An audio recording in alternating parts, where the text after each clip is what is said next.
And so, Martha, Jesus' aunt, is trying to get her sister Mary to help her with the feast. Well, there's a lot of hard work. Hey, Mary, what are you looking at yourself for?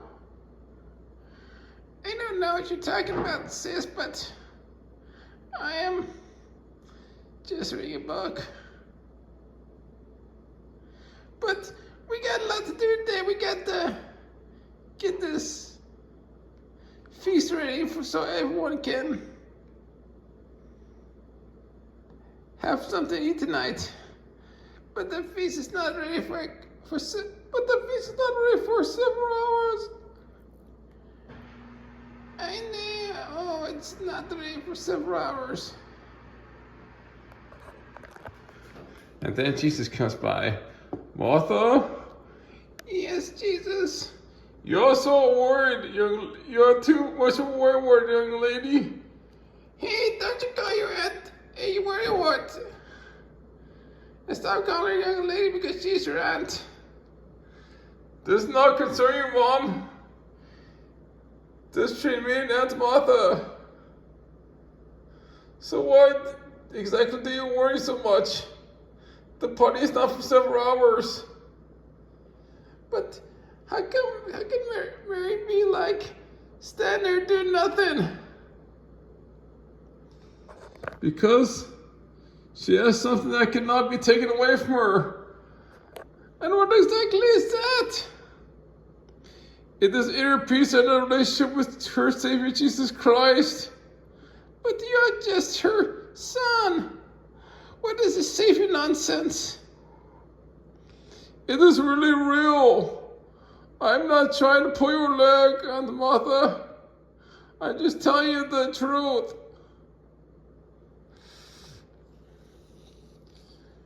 Okay, Jesus, would you like to read this? Well, maybe I'm not in such a relaxing mood right now. So maybe you just need to go take a break, Aunt Martha. But I got a feast to prepare for tonight. But you heard your Lord and Savior. You must relax and hang out with your sister and not to worry so much about everything, like you tend to do a lot. Are you calling me names? No, I'm not calling nobody names. I'm just telling the truth. Because that's all I can do. I'm the Savior in the universe and I cannot commit a sin or do nothing wrong. Are you sure about that, son? Yes, I'm sure about that, Mom. Because you wouldn't believe who I am if I told you anyway. I know you as Jesus Christ, the little boy who was born in Nazareth, in a manger, on Christmas Day in the mist.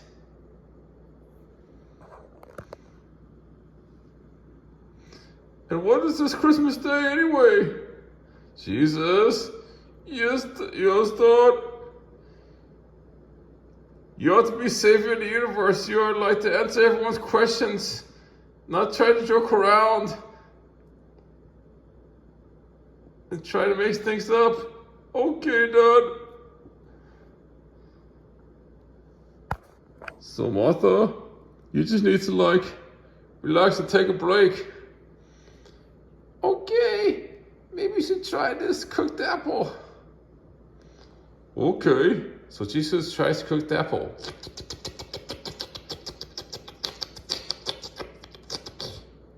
Hey, don't eat the whole thing. We need some of it to serve the guest, Jesus. She's very right. I thought being safe in the universe, you weren't supposed to sin. It looks like you're practicing gluttony, Jesus. I'm not practicing no gluttony. I was tempted for 40 days and 40 nights by the Prince of Darkness because he wanted to destroy my concentration when I was out in the wilderness fasting for God's greater glory. Have you ever done that before? Oh, that is very crazy, Jesus. Why do you fast for so long? Did you have any water? Maybe I can get you some Gatorade. Martha, there's no such thing as Gatorade right now. It is like the first century. That stuff isn't going to be invented for another 2,000 years or something like that. I don't know what this Gatorade stuff is anyway. Is it like water?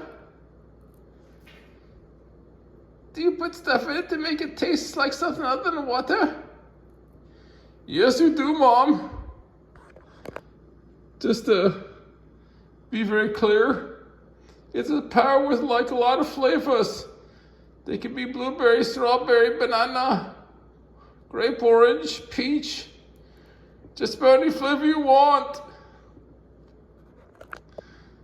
Then how come you don't command a powerlifter to become Gatorade powder then? I'm not some genie, Mom. I use my miracle powers to help people to get to know me, not to just grant wishes and all that. He does really have a point, Mary. Is that you, God? It sure is. I think you need to, stop busting my son's chops and apologize to him. I'm sorry, son. Can you ever forgive me? Forgiveness is my middle name, you know? And so they go, to get ready for the feast, and Jesus goes off to do his discipling. And with that, this episode of Miles Bible Bloopers has concluded.